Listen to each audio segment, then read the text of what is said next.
নমস্কাৰ বন্ধু বান্ধৱীসকল আৰু এটা নতুন ভিডিঅ'লৈ আপোনালোকক স্বাগতম। আজি আমি ইয়াত 12,000 পোষ্টৰ বাবে আহিবলগীয়া কিছুমান কুৱেশ্যন ডিছকাছ কৰিম। আমাৰ প্ৰথম কুৱেশ্যনটো হৈছে অসমৰ পুৰণি নাম কি? আৰু ইয়াৰ শুদ্ধ উত্তৰটো হ'ব অপশ্যন নম্বৰ এ প্ৰাগজ্যোতিষপুৰ। নেক্সট কুৱেশ্যন নম্বৰ 2 আহোমৰ প্ৰথম ৰাজধানী কি? আৰু ইয়াৰ শুদ্ধ উত্তৰটো হ'ব option number C Charaideo. Next question number 3 অসমীয়া আলোচনী জনাকী প্ৰথম কোন চনত প্ৰকাশ হৈছিল? আৰু ইয়াৰ শুদ্ধ উত্তৰটো হ'ব অপশ্যন নম্বৰ বি 1889 চনত। নেক্সট কুৱেশ্যন নম্বৰ 4 সাতভনী ৰাজ্যৰ ভিতৰত কোনখন দ্বিতীয় বৃহত্তম ৰাজ্য? আৰু ইয়াৰ শুদ্ধ উত্তৰটো হ'ব অপশ্যন নম্বৰ এ অসম। নেক্সট কুৱেশ্যন নম্বৰ 5 সাতভনী ৰাজ্যৰ ভিতৰত কোনখন বৃহত্তম ৰাজ্য? আৰু ইয়াৰ শুদ্ধ উত্তৰ হ'ব option number B Arunachal Pradesh. অসমৰ মাটিকালি কিমান বৰ্গ কিলোমিটাৰ? আৰু ইয়াৰ শুদ্ধ উত্তৰটো হ'ব অপশ্যন নম্বৰ বি ৭৮,৪৩৮ বৰ্গ কিলোমিটাৰ। নেক্সট কুৱেশ্যন নম্বৰ 7 অসমৰ কিমান দূৰলৈ ইয়াৰ আন্তৰ্জাতিক সীমাই আগুৰি আছে? আৰু ইয়াৰ শুদ্ধ উত্তৰটো হ'ব অপশ্যন নম্বৰ এ 533.3 কিলোমিটাৰ।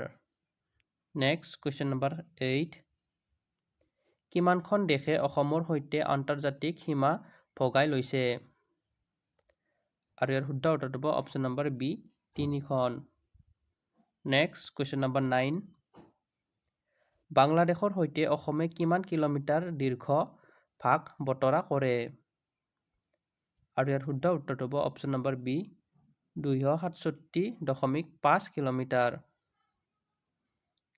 নেক্সট কুৱেশ্যন নম্বৰ 10 ভূটানৰ সৈতে অসমে কিমান কিলোমিটাৰ দীৰ্ঘ ভাগ কৰে? আৰু ইয়াৰ শুদ্ধ উত্তৰটো হ'ব option number C 265.8 kilometre. Next question number 11 অসমৰ কিমানখন জিলাই আন্তৰ্জাতিক সীমাৰ সৈতে নিজৰ সীমা ভগাই লৈছে? আৰু ইয়াৰ শুদ্ধ উত্তৰটো হ'ব অপশ্যন নম্বৰ ডি 8খন। নেক্সট কুৱেশ্যন নম্বৰ 12 অসমৰ কিমানখন জিলাই নিজৰ সীমা আন জিলাৰ সৈতে ভগাই লৈছে? আৰু ইয়াৰ শুদ্ধ উত্তৰটো হ'ব অপশ্যন নম্বৰ এ 24খন। নেক্সট কুৱেশ্যন নম্বৰ 13 ভাৰতৰ কিমানখন ৰাজ্যৰ সৈতে অসমে সীমা ভাগ কৰিছে? আৰু ইয়াৰ শুদ্ধ উত্তৰটো হ'ব অপশ্যন নম্বৰ চি 7খন। নেক্সট কুৱেশ্যন নম্বৰ 14 অসম ইয়াৰ ৰাজ্যিক সীমাৰে কিমান দূৰ আৱৰি আছে? আৰু ইয়াৰ শুদ্ধ উত্তৰটো হ'ব option number D 2741.3 kilometre. Next question number 15 নিম্নলিখিত জিলাসমূহৰ কোনখনে মেঘালয়ৰ সৈতে সীমা ভাগ বতৰা নকৰে?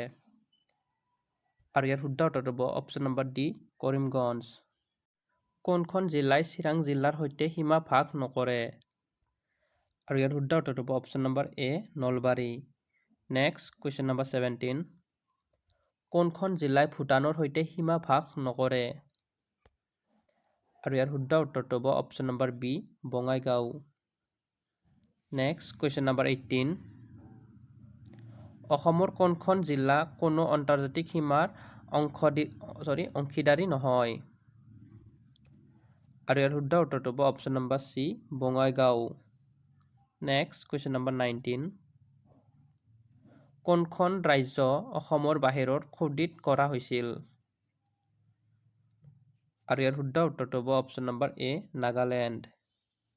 নেক্সট কুৱেশ্যন নম্বৰ 20 কিমান চনত নাগালেণ্ডক অসমৰ বাহিৰত খোদিত কৰা হৈছিল? আৰু ইয়াৰ শুদ্ধ উত্তৰটো হ'ব অপশ্যন নম্বৰ এ 1963 চনত। নেক্সট কুৱেশ্যন নম্বৰ 21 ব্ৰহ্মপুত্ৰ নদীখন ভাৰতৰ কি নামৰ দ্বাৰা প্ৰৱেশ কৰিছে? আৰু ইয়াৰ শুদ্ধ উত্তৰটো হ'ব option number B Siang. Next question number 22 অঞ্চল অনুসৰি অসমৰ বৃহত্তম জিলা কোনখন? আৰু ইয়াৰ শুদ্ধ উত্তৰটো হ'ব option number B Karbi Anglong.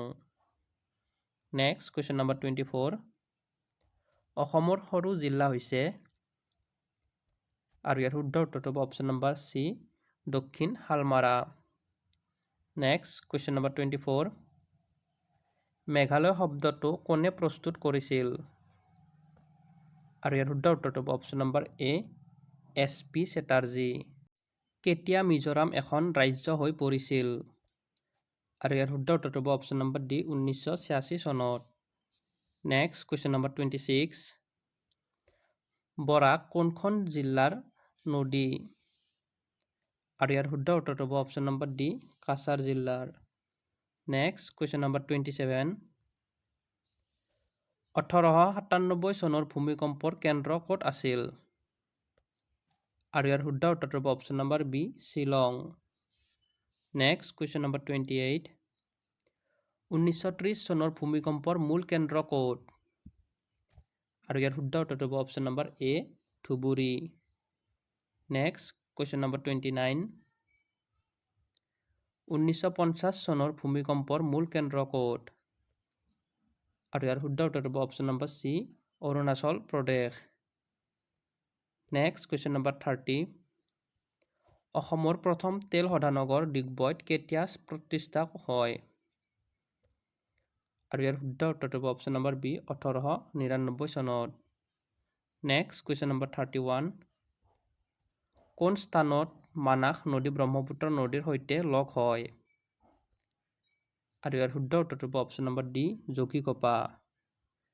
Next question number 32। বিশ্বৰ ভিতৰত দীৰ্ঘতম নদীৰ ভিতৰত ব্ৰহ্মপুত্ৰৰ স্থান কিমান? আৰু ইয়াৰ শুদ্ধ উত্তৰটো হ'ব option number D, 15। Next question number 33। কিমান চনত অসমৰ ৰাজধানী শ্বিলঙৰ পৰা দিছপুৰলৈ স্থানান্তৰ কৰিছিল? আৰু ইয়াৰ শুদ্ধ উত্তৰটো হ'ব অপশ্যন নম্বৰ ডি, 1973 চনত। নেক্সট আৰু আজিৰ বাবে লাষ্ট কুৱেশ্যনটো হৈছে, 2019 চনৰ বাঘৰ লোকপিয়ল অনুসৰি অসমৰ বাঘৰ সংখ্যা কিমান? আৰু ইয়াৰ শুদ্ধ উত্তৰটো হ'ব অপশ্যন নম্বৰ এ, 190।